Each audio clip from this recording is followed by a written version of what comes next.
हमने अपना YouTube channel का अब नया नाम अब अवामी पैगाम न्यूज कर दिया है और फेसबुक पेज का नाम स्वात अखबार फरोश न्यूज है। अब आप उन दो नामों को सर्च करें। शुक्रिया। आपका दोस्त फैदाम अहमद।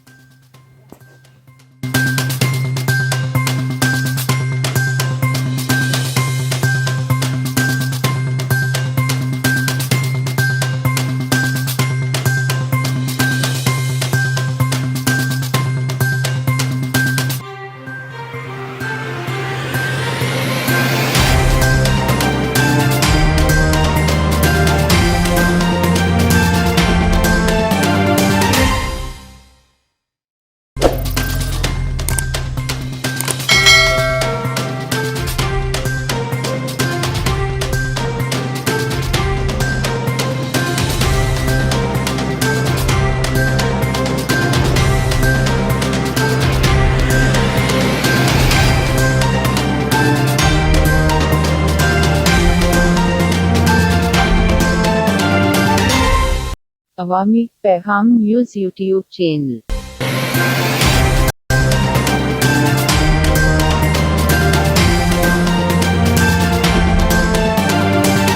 स्वात अखबार फरोश न्यूज फेसबुक पेज।